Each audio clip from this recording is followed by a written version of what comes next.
जे विषय आम्ही आज घेतलेले होते त्याच्यामध्ये प्रामुख्यानं सिडको नैना आणि नवी मुंबई प्रकल्पग्रस्तांचे प्रश्न, नवी मुंबई आंतरराष्ट्रीय विमानतळात देबा पाटलांचं नाव देण्याचा मुद्दा, पनवेल महानगरपालिकेच्या संदर्भातल्या समस्या आणि पनवेलमध्ये जे भाराभर प्रकल्प येत आहेत आणि शेतकऱ्याचं जीवन उद्ध्वस्त करतायत त्या प्रकल्पासंदर्भात एक व्यवस्थित भूमिका, सर्वमान्य भूमिका ठरवावी ह्या उद्देशानं ठेवलेलं होतं।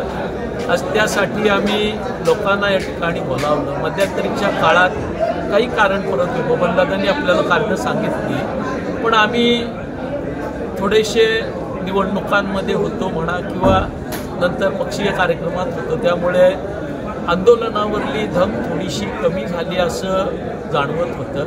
आमच्यामध्ये काही किरकोळ मतांतर मतभेद होते, हे सारं मिटवावं आणि या निखाऱ्यावरली राग बाजूला झाडून पुन्हा एकदा जोशानं या साऱ्या प्रश्नांना भिडावं म्हणून आजचा हा एल्गार मेळावा होता।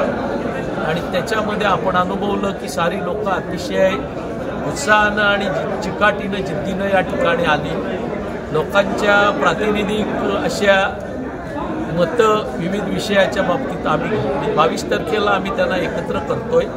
या साऱ्या विषयावर सांगोपांग चर्चा करून आमची भूमिका संघटना म्हणून एकत्र साऱ्यांची, महाविकास आघाडी आणि सगळ्या सामाजिक संघटनांची एकत्र किमान समान भूमिका हे करून आम्ही आंदोलनाच्या पर्यायाला जाणार। माझ्या मते 4 वेळेला शासनाचे GR झाले, पण प्रकल्पग्रस्तांचे घरं नियमित करण्याचा प्रश्न काही पुढे जात नाही। या विषयात जे विविध विषय आम्ही हाताळले त्याच्यामध्ये विधिमंडळात चर्चा, खाजगी बैठका, शिष्टमंडळ हे सारं झाल्यानंतरही राज्याचे मुख्यमंत्री आणि तत्कालीन नगरविकास मंत्री एकनाथ शिंदे साहेबांनी विधिमंडळात 4-5 वेळेला उत्तरं दिली। आमच्या शिष्टमंडळाला सांगितलं आपलं म्हणणं रास्त आहे, आपण बैठक घेऊ आणि निर्णय करू, पण बैठक होत नाही, निर्णयाचा विषयच लावतो। आपण जो मुद्दा छेडलात ते अगदी एक्झॅक्टली राईट आहे की पलीकडच्या बाजूला 500 फुटापर्यंतच्या घरांना, स्क्वेअर फुटापर्यंतच्या घरांना नवी मुंबईत त्या ठिकाणी करमाफी मिळते, कल्याण डोंबिवलीच्या हद्दीमध्ये पलावाला मिळते, पण आमदार सक्षम नसल्यामुळे पनवेलकरांनी मात्र सारे प्रयत्न करूनही पनवेलला ते मिळत नाही।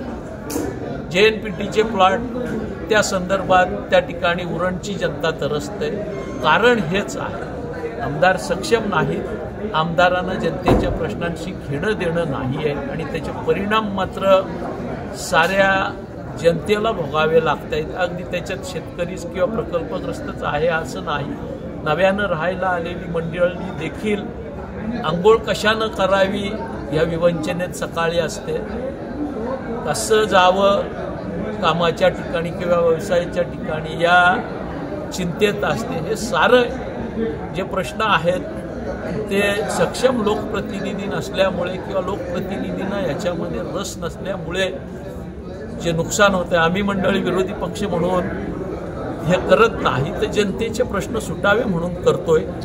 पण ह्या प्रश्नावर आम्ही किती चांगल्या पद्धतीनं आणि चौकसपणानं काम केलं तरी राजकीय षडयंत्र म्हणून आमच्या मागणीला, आमच्या आंदोलनाला थातूरमातूर उत्तरं देऊन टळवण्याचा प्रयत्न राज्य सरकार असेल या ठिकाणी करताना दिसतोय। मग मुख्यमंत्री असतील, पालकमंत्री असतील, हे जनतेचे मुख्यमंत्री किंवा जनतेचे पालकमंत्री म्हणून पनवेल उरणमध्ये रिॲक्ट होत नाही, हीच आमच्या समोरची अडचण आहे। तर सिडकोसारख्या संस्थेचा असा गैरसमज झाला की मध्यंतरीच्या काळात त्यांनी 4,000 कोटी रुपयाच्या 3,973 कोटी रुपयाच्या टेंडर्स फायनल केली, वर्क ऑर्डर स्टेटला आहेत, नव्यानं 3400 कोटीचे रस्ते गटराची कामं काढली आणि हे कुठंतरी एकदा हे रस्ते किंवा ही कामं लाईनअप झाली की नैनाला रोखणं आम्हालाही अवघड होणार आहे। आणि म्हणून हे सारं जे मळब आहेत ते दूर करून हे आंदोलन पुन्हा ताकदीनं जनतेच्या हितासाठी करावं, सर्वांना सोबत घेऊन मतांतर काही किरकोळ मतभेद बाजूला करून सर्वजणांनी एकत्रित्या करावं, एक भूमिकेवर एक आवाजात करावं, म्हणून आजची एल्गार परिषद होती. मला वाटतं आमचा उद्देश आजचा नक्कीच यशस्वी झाला आहे. 22 तारखेला बसून आम्ही पुढचा अजेंडा आणि आंदोलनाचं पुढचं स्वरूप नक्की